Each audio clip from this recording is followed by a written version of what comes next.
제가 이 설교를 준비하면서 설교 준비하다가 찬송 소리가 나요. 우리 앞에 험산줄령 당할 때에도 주여 우리를 도우십시오. 그 찬송이 379장인데 우리의 갈 길이 멀지 짧을지 모릅니다마는 우리의 갈 길 멀고 밤은 깊은데 빛 대신 주님을 향해 가는 우리 성도들에게 밝은 걸음 되게 해주십시오. 혹시 우리가 잘못한 못된 일 한 거 있으면 주님 이 죄를 용서해 주시고 옛날에 우리를 인도하셨던 그 모습처럼 지금도 앞으로도 우리 다음 세대가 우리보다 예수를 잘 믿을 거라는 보장은 거의 못합니다. 그러나 하나님 어떤 어려움 당해도 우리를 도와주십시오.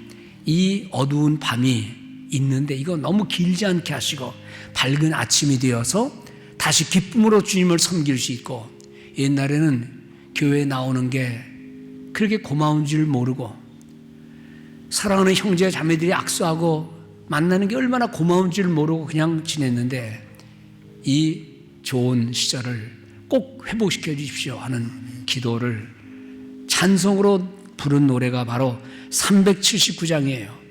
우리의 갈 길 멀고 밤은 깊은데 빛 대신 주님 우리를 인도해 주십시오. 우리 함께 찬송같이 부르면서 부른 후에 말씀을 또 나누도록 하겠습니다.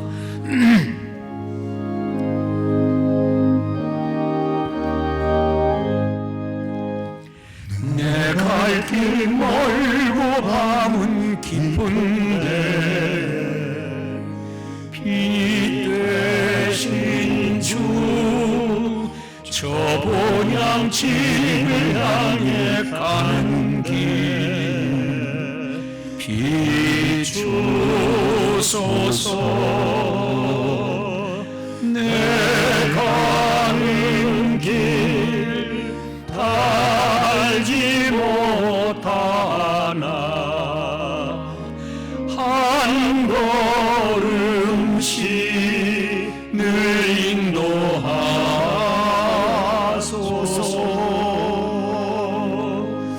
이전에 방탕하게 지낼 때에 교만하여 맘대로 고집하던 이 죄인 사소서. 내 지은 죄 다 기억마시고 주 뜻대로 늘 주장하소서.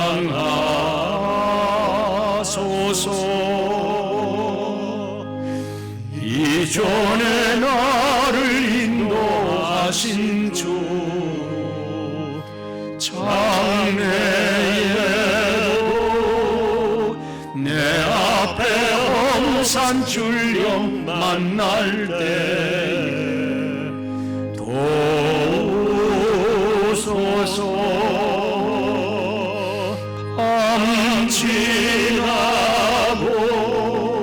저 밝은 아침에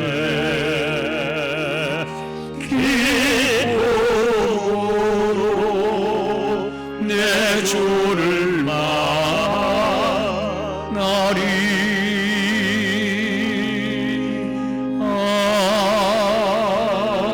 아멘. 저도 그렇지만 우리 많은 나이 드신 분들은 옛날에 빛이 등불이 얼마나 소중한지를 느꼈을 겁니다. 지금은 서울서 저의 고향까지 가려면 한 40-50분이면 됩니다. 그러나 1950년대는 길이 없어가지고 꾸불꾸불 가다가 돌아가기 때문에 한 3-4시간 걸렸던 것 같아요. 저희 집에서 읍내까지 가는 것만 걸어서 1시간입니다. 그 읍내에서 서울 가는 버스가 하루에 한 번 있을까 말까 했던 때예요. 1974년에 저희 고향에 전기가 들어왔습니다. 그러니 1950년대에는 빛이 불이 어디 있습니까? 겨울 밤은 긴데 잠은 안 오고 형들은 불 끄라 그리고 그러면 아무것도 없이 그냥 지내기가 뭐하니까 눈이 오면 최고입니다. 왜냐하면 눈이 많이 내리면 환하거든요. 그럼 동네들끼리 모여가지고 환한 눈 위에서 얼굴 쳐다보고 노래하고 뛰어노는 거예요. 여름에는 그것도 밤이 길어요. 불빛은 없고 놀고는 싶으니까 아이들이 모여서 여름에 해가 지고 어둑어둑해지면 들판에 가면 날아다니는 하얀 반딧불이 많아요. 그거 뛰어가서 잡아가지고 병에다 잔뜩 넣어서 한 30마리만 잡아서 놓으면 주변이 환합니다. 그럼 친구들이 각자 병에 잡아온 것 다 놓고 거기 둘러앉아가지고 얘기하고 놀고 그랬어요. 게다가 너무 밤이 깊으면 얼른 들어와 자거라 그러면 병 뚜껑 열어서 반딧불 다 날려주고 그리고 집에 들어가서 잠을 잔 기억이 있습니다. 지금처럼 전기불 없던 시대에 그 반딧불이 눈 온 하얀 달빛의 눈은요 책을 볼 수가 있어요. 저는 책도 봤습니다. 집에서 불 끄라 그러면 불 끄고 하얗게 내린 눈밭 올라가서 거기서 책을 보면 글씨가 보일 정도였으니까요. 여러분들 이 환한 불빛에 대한 고마움 얼마나 여러분들 갖고 있습니까? 어젯밤에 세수하고 발 닦고 자면서 오늘 아침 일어나서 세수하면서 하나님 감사합니다. 뜨거운 물도 나오네요. 만일 물이 그친다면 아니 전기가 끊어진다면 현대인의 삶은 지옥입니다. 전기 끊어지면 물론 불 못 들어오는 것이고 이 추운 겨울 따뜻하게 못 보내고 비행기 하나도 못 듭니다. 내리지도 못합니다. 전기 없으면 컴퓨터 다 고장납니다. 아무것도 할 수 없습니다. 온 거리가 깜깜하고 대낮에도 차들이 신호등 없이는 움직이지 못해요. 거리는 온통 난장판이 될 겁니다. 우리는 일상에서의 고마운 사실들을 얼마나 고마워했는지, 그냥 건강하게 산다는 것 자체가 얼마나 고마운 일인지, 바이러스 없이 그냥 아무나 만나서 침 튀기면서도 얘기하고 만나 악수하고 포옹하고 그게 얼마나 고마운지. 교회가 문을 닫고 이제는 잠시 동안 쉽니다 라고 말할 때 그때서야 우리는 하나님의 전에서 예배하는 것이 얼마나 소중한지.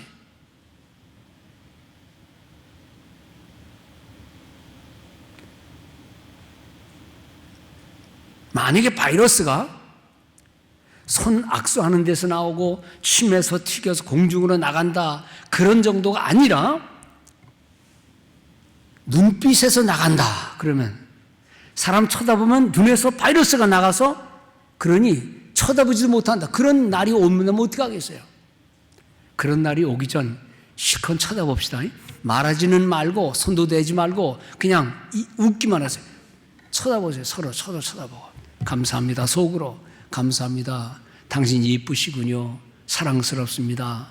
반갑습니다. 주여 감사합니다. 손에서 바이러스는 묻어나지만은 눈빛에서 바이러스 안 나가니 주님 감사합니다. 그런 마음 가지고 일상의 삶 속에서 하나님을 감사하는 성도들 되시기 바랍니다. 불빛 하나에, 먹는 음식 하나에, 깨끗한 공기 하나 마시는 것에서 그 모든 감사보다도 하나님이 함께 하시는 이 전에서 하나님을 예배하는 이 복된 시간이 얼마나 소중한지를 깨닫고 얼마가 들는지는 모르지만 우리가 주의 전에서 예배하는 이 아름다운 축복의 시간, 말씀이신 예수 그리스도 빛이신 생명의 말씀을 함께 나누는 이 축복을 감사하며 누리는 성도들 되시기 바랍니다. 많은 현대인들이 돈이 없어서가 아니에요. 보험이 없어서가 아니에요. 병원 가는 것을 꺼려합니다. 왜요? 혹시 의사의 정밀한 진단 때문에 마음 아픈 일이 있을까 봐. 바이러스 검사를 받으라고 그러는데 안 받는 이유가 뭐냐? 나는 건강하기 때문이 아니라 혹시 나에게 그런 일이 생길까 봐 아예 두려운 거예요. 사람들은 캄캄한 밤이 아니어도 어두움을 경험합니다. 자식이 죽었다는 소리에, 친구가 죽었다는 소리에, 너 시험에 떨어졌다는 소리에, 당신 죽을 병에 들렸다는 소리에 그냥 지레 겁을 먹고 캄캄한 마음이 들 때가 얼마나 많은지 아세요? 여러분들의 자녀들이 정상적인 삶을 살고 직장 생활하는 것 정말로 감사했습니까? 우리가 먹고 마시는 일에 있어서 아무런 어려움 없이 하나님 감사합니다. 그런 기도를 얼마나 드렸습니까? 삶을 살면서 자유로운 몸이면서도 어둠을 경험하는 일들이 있습니다. 야곱이라는 인물이 엄마 말대로 했다가 형한테 맞아 죽을까 봐 도망갑니다.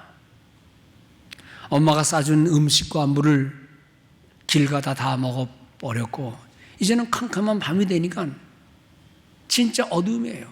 앞길이 없어요. 삼촌집을 향해 가는 길인데 그런데 캄캄한 밤에 오니까 그냥 절망의 잠을 잡니다. 내 팔자 신세 어떻게 될까? 그런데 그 두려워하는 야곱에게 하나님이 꿈에 나타나셔서 말씀하십니다. 벌떡 일어나 보니 꿈이에요. 그래서 야곱은 하나님 앞에 베개 베던 돌덩어리를 딱 세워놓고 예배를 드리고 하나님 정말 그 말씀대로 나를 지켜주시면 나를 건강하게 돌아만 오게 해주신다면 나는 이 전을 이곳에서 짓고 하나님을 섬기며 살겠습니다. 그런데 20년의 세월이 흘러가면서 그는 다 잊어버렸어요. 수많은 부귀, 영화, 자식들을 가족을 이끌고 의기양양해서 오는데 문제가 생겼습니다. 다시 캄캄한 밤이었습니다. 홀로 외롭게 갈 때도 캄캄한 밤이었는데 성공은 많이 했는데도 또다시 캄캄한 밤이 올 때 그때서야 야곱은 정신 바짝 차려서 나와 함께 하셨던 그 베델로 가자. 내 약속했던 그 약속을 이루러 가자라고 말할 때 하나님은 그의 길을 형통케 해 주셨다는 겁니다. 사람은 살다 보면은요, 기대하지 못했던 이상한 일들을 경험하면서 어두움을 경험합니다. 한 개인도 그래요. 집단도 그래요. 우리나라가 36년 동안 일본 사람들의 압제하에 있을 때 어두운 시절이었습니다. 그런데 이스라엘 백성들은 그것과는 게임이 안 되는 1년도 아니고 10년도 아니고 100년도 아니고 430년간이나 노예 생활을 하는 불쌍한 민족이었습니다. 그들의 어둠은 너무너무 깊어서 백성들은 탄식을 하고 울고불고 절망하면서 하나님 앞에 소리 질렀을 때 그때서야 하나님은 어둠을 거쳐주시기 위해서 모세를 보내셨어요. 해방은 받았지만은 어두움은 신앙의 문제이기 때문에 해방은 됐지만 하나님 앞에 감사하지 않고 지도자를 신뢰하지 않은 그 불신앙의 덩어리 속에서 하나님은 또 어둠을 줬어요. 죽음이 다가왔고 배고픔이 다가왔고 원수들이 다가왔고 그 수많은 어려운 일들을 다 경험하면서 이스라엘 백성들은 혼돈을 겪었지만 하나님은 그들을 긍휼히 여겨 주시고 원망 불평했지만 하나님은 사랑해 주셨고 먹여 주셨고 인도해 주신 사실을 우리가 잘 압니다. 이왕 떠났으니 하나님을 믿고 모세 믿고 나갑시다. 그러면 될 거를 가지고 모세에게 돌을 던져 죽이려고 했던 일들입니다. 이게 다 어두운 일입니다. 우리에게 있는 수많은 일들, 두려움, 걱정들, 그런 모든 것들이 인생을 어둡게 하고 우리가 생각지도 않았던 이 코로나 바이러스가 한 곳에만 있는 줄 알았더니 이 지구촌 전체를 덮고 있고, 이게 누구 장난하는 말이 아니라 의학 전문가들이, 과학자들이 하는 말입니다. 미국은 어쩌면 7천만 명에서 2억 명까지 감염될 수도 있다는 얘기를 하고, 지구에는 거의 3분의 2에 해당되는 사람이 이 병에 걸릴 수도 있다라고 말을 합니다. 그냥 지나가서 듣기에는 너무 두려운 말입니다. 근데 더 큰 문제는, 이것은 언젠가 누군가 백신을 발견하게 되겠지만은, 그러나 조만간 이것보다 더 강한, 얼마나 더 강한지 그 강한 바이러스가 또 생겨날 수도 있다라는 말을 하는 거예요. 이렇게 대명의 밝은 시대에, 이렇게 밝은 세상 시대에, 천지가 다 기계화되고 문명화되는 시대에 이게 무슨 말이냐라고 말할지 모르고, 핵전쟁도 아닌데 무슨 캄캄한 밤이냐라고 말할지 모르지만, 식자들은, 배운 사람들은, 과학자들, 전문가들은 그런 일을 예측하게 된다는 겁니다. 옛날에는 그까짓 거 시나리오로 옛날 얘기, 공상과학이라고 말했던 것들이 지금 다 현실로 이루어지잖아요. 여러분들 너무 두려워할 건 없지만, 하나님을 떠난 이 세상의 실상을 보는 겁니다. 인간이 뭐든지 다 할 수 있고 무병장수할 수 있다, 100세, 200세, 재수 없어서 150살까지 살 수 있다, 그런 말을 하는 시대에 나타나는 현상이라는 겁니다. 우리가 너무 두려워할 것은 없지만, 사실 가만히 보면 이 세계가 하나님의 곁을 떠났다는 수많은 증거들이 곳곳에 인간의 마음속에 자리 잡고 있지 않습니까? 하나님의 자비와 긍휼과 인간의 겸손과 하나님을 향한 기도가 답인데도 불구하고 그 답을 무시해버립니다. 백신만 발견하면 더 이상 없을 것이다, 그렇게 지금까지 인류가 겪어왔습니까? 물질과 성공과 부만 있으면 된다, 그렇게 해서 인간의 행복이 왔습니까? 이런 어려운 절망의 시간들이 때때로 다가올 때 우리가 해야 할 것이 있습니다. 하나님의 밝은 빛 가운데로 걸어가야 된다는 것입니다. 성도의 입장에서는 끊임없이 인내하면서 기도하고, 하나님께서는 자비와 긍휼을 베풀어 주셔야만 된다는 이 가장 단순하고도 명료한 사실을 우리는 잊어서는 안 된다는 겁니다. 인류가 남긴 질병들, 인류가 남긴 문명의 찌꺼기들, 하나님의 곁을 떠나간 삶의 모든 결실들이 우리에게 다가오고 있는데, 이럴 때일수록 우리는 일상에서의 감사를 되찾고 영광을 하나님께 돌리고 더 겸손해져서 하나님을 잘 믿는 믿음의 성도들, 안 믿는 사람들을 대신해서라도, 자녀들을 대신해서라도 더 많이 기도하면서 다음의 세대가 하나님 앞에 돌아올 수 있도록 기도하는 우리 모든 성도들 되어야 될 줄 믿습니다. 빛이 문제입니다. 뜨거움이 문제입니다. 빛 없는 어둠에는 희망이 없고, 뜨거움이 아닌 뜨뜻미지근하거나 차가운 세상이 문제라는 겁니다.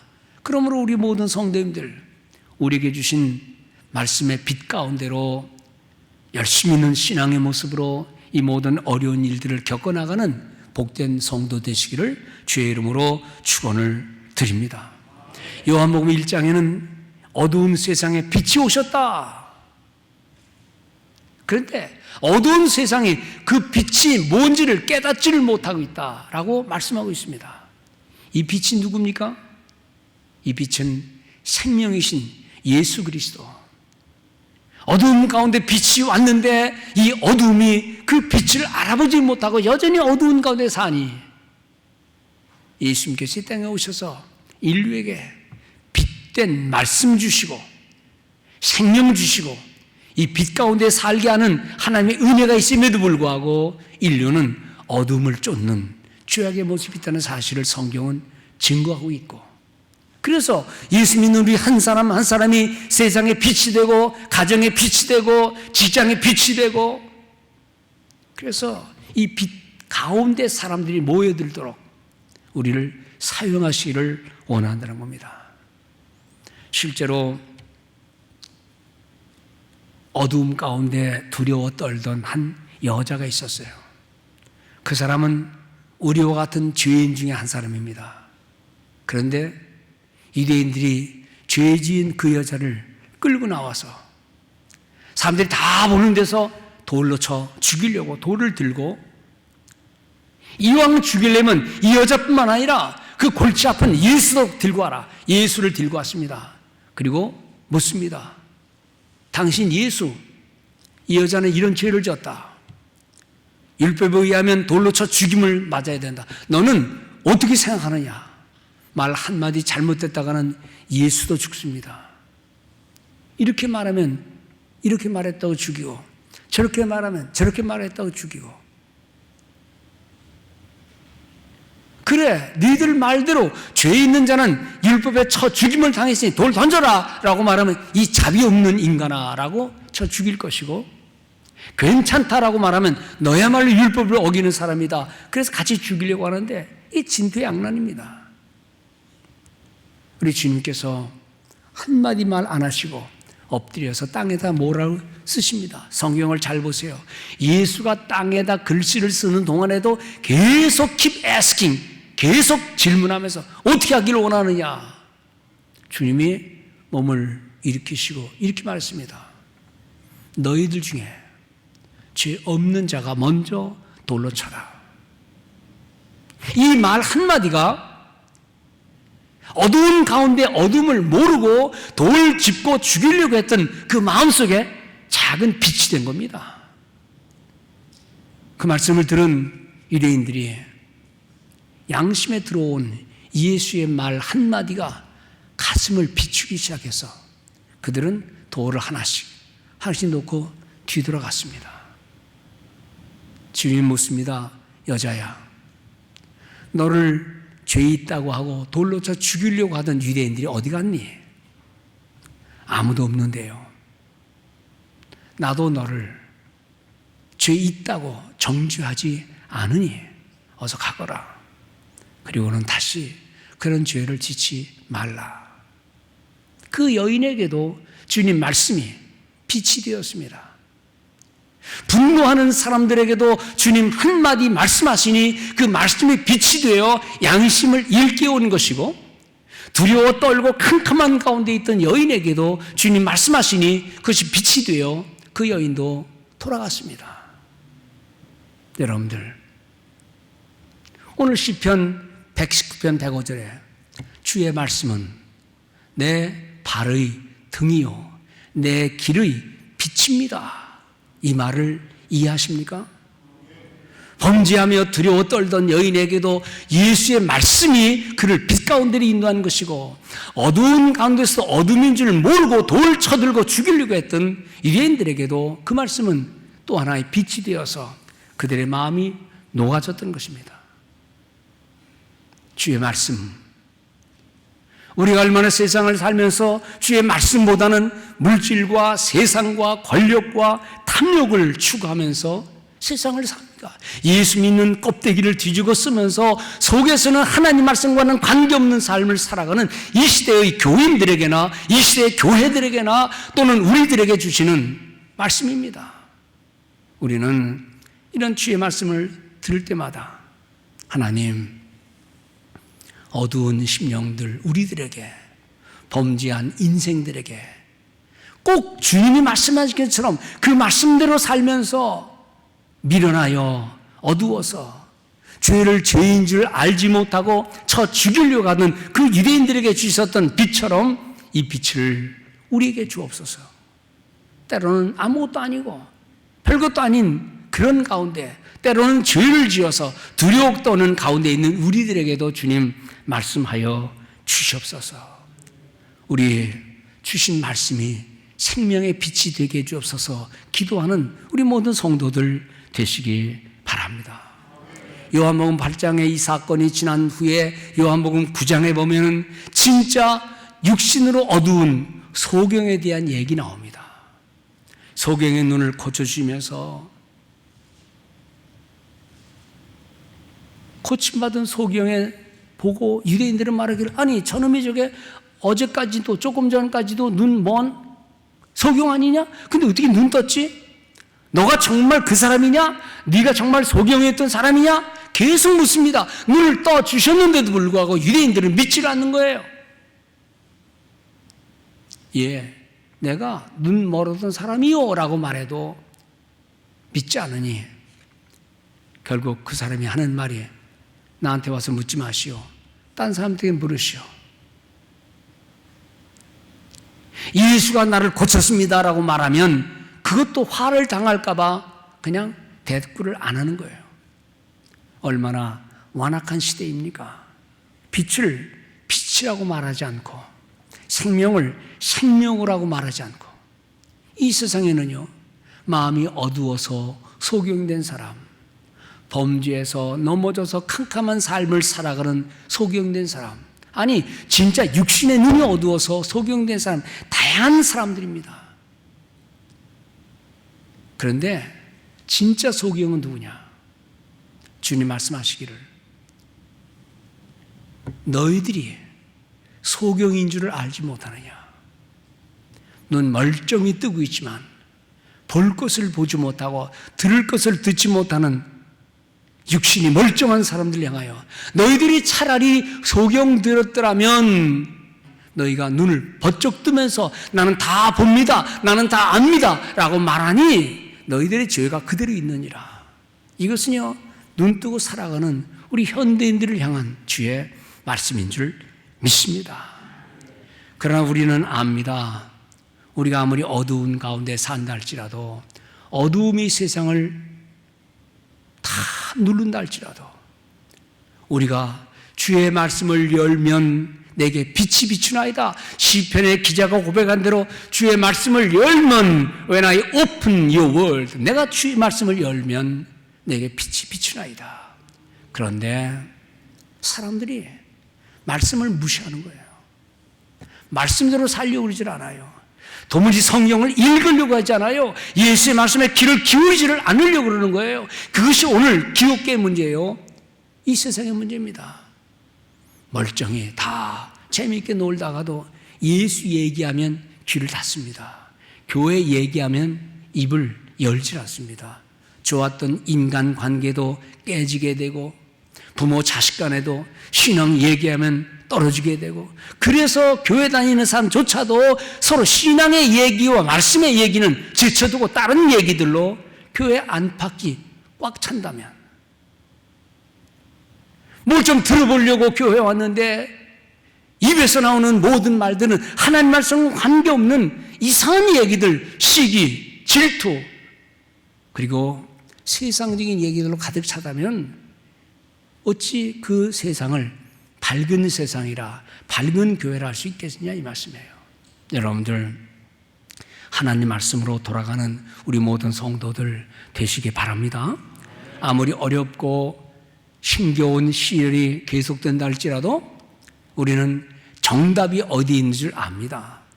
우리 심령이 하나님께로 돌아가고 하나님의 긍휼과 자비가 임하면 그 어떤 두려움도 없다는 사실을 알기에 우리 성도들이 하나님 말씀에게로 돌아가는 겸손한 신앙이 싹트기를 바라고 왕성히 자라기를 바라고, 하나님의 교회에서 다른 얘기보다, 어떤 자랑보다도 하나님 말씀 우선돼서 말씀의 순종자들이 많이 일어나는 놀라운 은혜가 있기를, 이 어려운 시대에 깨닫게 되기를 주의 이름으로 축원을 드립니다.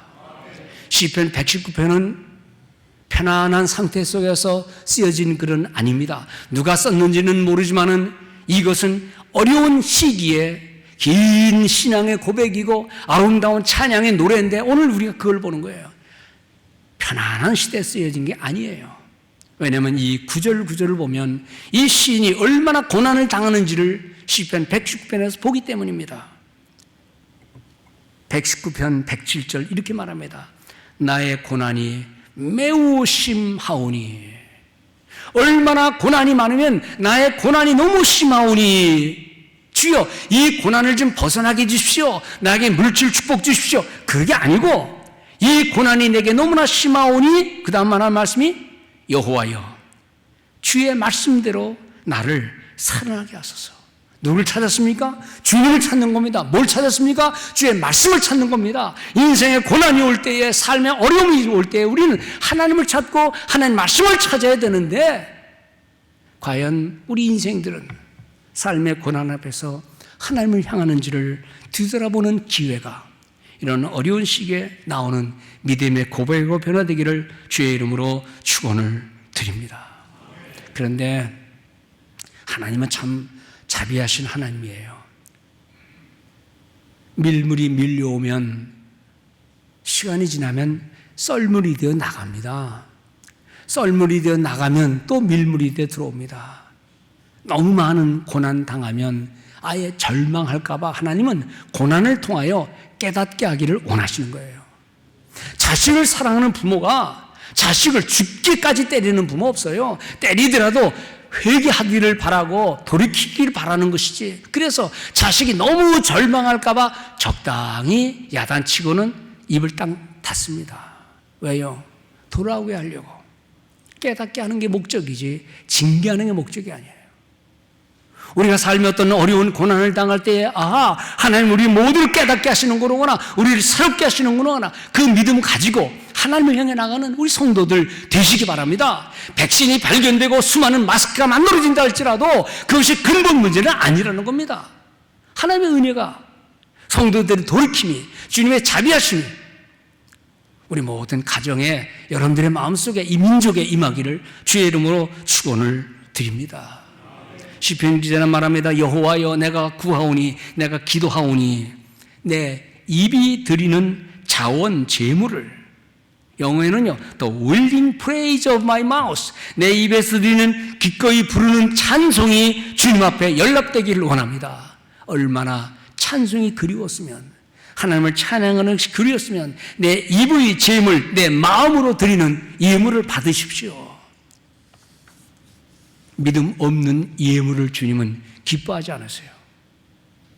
형식적인 예물도 주님은 받기를 원하지 않으세요.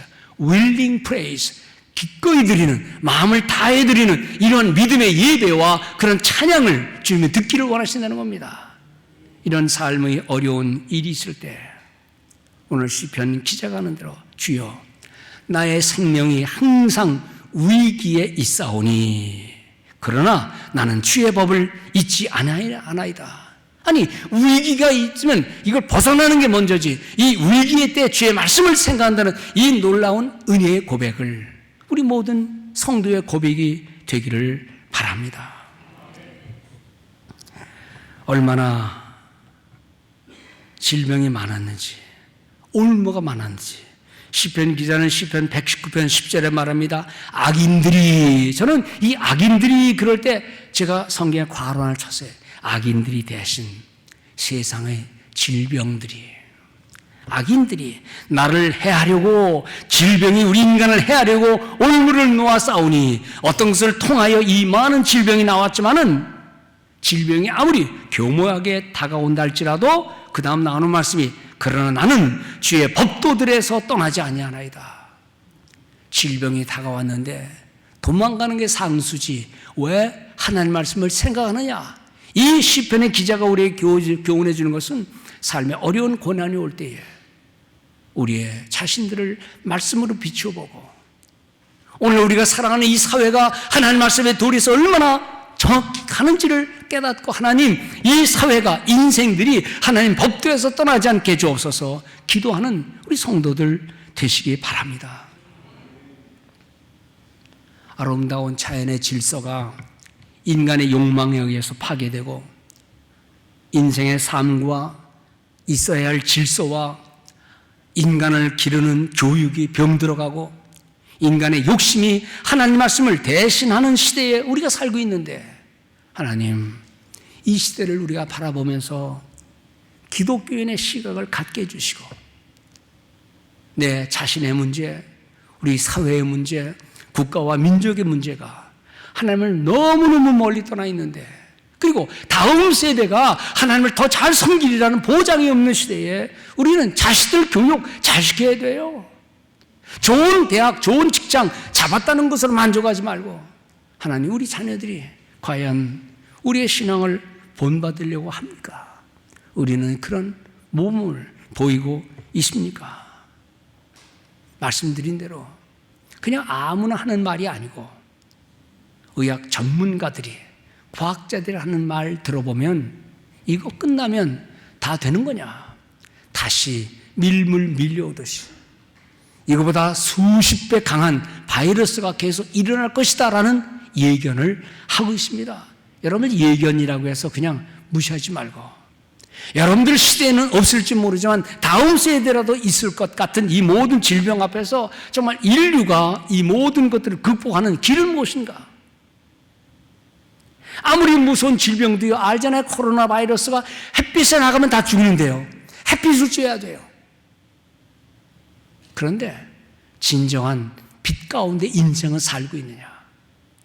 역시 어두운 가운데, 슬픔 가운데, 절망 가운데, 아니면 인간이 악착같이 하려고 하지만 인생의 모든 능력은 한계가 있고 하나님의 긍휼과 자비가 있어야 되는데, 그 긍휼과 자비를 끌어당기는 자석처럼 그 끌어당기는 힘은 어디에 있습니까? 그건 성도의 기도입니다. 여러분들 기도에 있습니다. 기도하는 우리 성도들 되시기 바랍니다. 시련의 때는 있기는 있지만 우리가 주의 말씀을 따르고 말씀에 순종하고 말씀의 빛 가운데 살 때에 거기에 희망이 있다는 사실을 잊지 말고, 절망 속에 살기를 원하는 것은 하나님의 뜻이 아니에요. 우리가 기도하고 회개하고 하나님 말씀대로 살면서 거기에 희망이 있음을 깨닫고 당신의 말씀이 우리 모든 인류가 나가야 되는 등불이 되고 빛이 된다는 고백을 행하면서 시편 50편 15절에 있는 말씀대로 고난의 날에 나를 부르라, 내가 너를 건지리니 내가 나를 영화롭게 하리로다. 말씀 중심의 삶을 살아가는 복된 성도 되시기를 주님의 이름으로 축원을 드립니다. 이제 제 설교는 여기까지입니다. 이제 몇 분 걸쳐서 제가 좀 하고 싶은 말씀은, 지난 3월 13일 우리가 살고 있는 미국의 대통령 트럼프가 State of Emergency, 국가의 비상사태를 선포했습니다. 전쟁 난 것도 아니고 우주전쟁, 핵전쟁 일어난 것도 아닌데 무슨 비상사태를 선포하느냐. 이게 간단한 게 아니라는 거예요. 그리고 이어서 그때 그분이 말했습니다. 3월 15일, 오늘이에요. 3월 15일 이 날을 국가의 기도하는 날로 정하면서 온 그리스도인들에게 기도해 주십시오 부탁을 했어요. 그게 오늘입니다.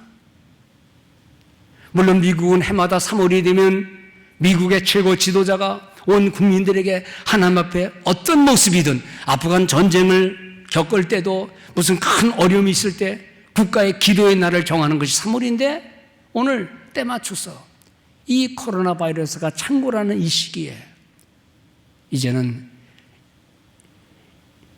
이 스테이트 오브 이머전시를 선포하는 게 중요한 게 아니라 우리 모든 그리스도인들이 기도해 주십시오, 기도의 날로 정하여 그가 백악관에서 현장 중계를 하면서 국가의 비상사태에 대하여 앞으로 있을 더 엄청난 일들, 다음 세대에 있을 모든 일들을 다 들었겠지요. 과학자들에게, 의학자들에게 들었겠죠. 이건 보통 일이 아니다.